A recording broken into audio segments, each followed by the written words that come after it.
અમદાવાદ સ્થિત Gujarat technological university એટલે કે GTU માં લેવાયેલી તાજેતરની સેમેસ્ટર પરીક્ષાઓ દરમિયાન એક ચોંકાવનારો માસ કોપી કેસ સામે આવ્યો છે. નમસ્કાર, હું છું ક્રિશા અને તમે જોઈ રહ્યા છો ટ્રેન્ડિંગ ગુજરાત. પરીક્ષા દરમિયાન ગેરરીતિ અને કોપી કરતા 200 થી વધુ વિદ્યાર્થીઓ ઝડપાયા હોવાનું સામે આવ્યું છે. તમામ વિદ્યાર્થીઓ સામે યુનિવર્સિટીએ UFM એટલે કે અનફેર મીન્સ કેસ નોંધ્યો છે.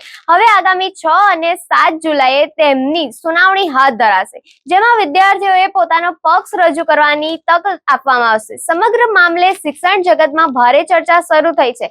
ગુજરાત ટેકનોલોજીકલ યુનિવર્સિટી દ્વારા લેવામાં આવેલી વિવિધ સેમેસ્ટરની પરીક્ષાઓ દરમિયાન ચોરી અને ગેરરીતિ અટકાવવા માટે કડક દેખરેખ રાખવામાં આવી હતી. ફ્લાઇંગ સ્ક્વોડ, સુપરવાઇઝર અને પરીક્ષા નિરીક્ષકો દ્વારા સતત ચેકિંગ કરવામાં આવ્યું હતું. આ દરમિયાન પરીક્ષા કેન્દ્રમાં શંકાસ્પદ હિલચાલ અને નિયમોનું ઉલ્લંઘન કરતા 200 થી વધુ વિદ્યાર્થીઓ ઝડપાયા હતા. યુનિવર્સિટી દ્વારા તમામ વિદ્યાર્થીઓ સામે UFM એટલે કે અનફેર મીન્સ હેઠળ કોપી કેસ નોંધવામાં આવ્યો છે.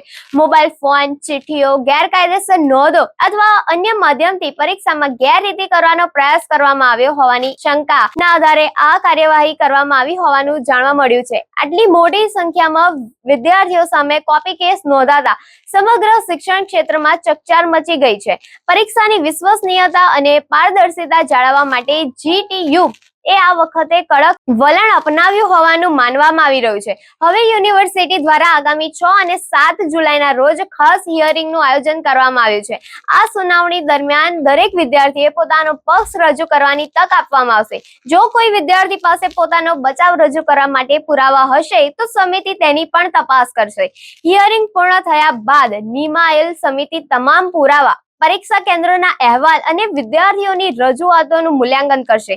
ત્યારબાદ ગુનાની ગંભીરતા પ્રમાણે અંતિમ નિર્ણય લેવામાં આવશે. જો આરોપો સાચા સાબિત થશે તો સંબંધિત વિદ્યાર્થીઓ સામે યુનિવર્સિટીના નિયમો મુજબ કડક કાર્યવાહી થઈ શકે છે, જેમાં પરીક્ષા રદ કરવી, ચોક્કસ વિષયમાં નિષ્ફળ જાહેર કરવું, આગામી પરીક્ષામાં બેસવા પર પ્રતિબંધ અથવા અન્ય શિસ્તભંગની સજાનો પણ સમાવેશ થઈ શકે છે.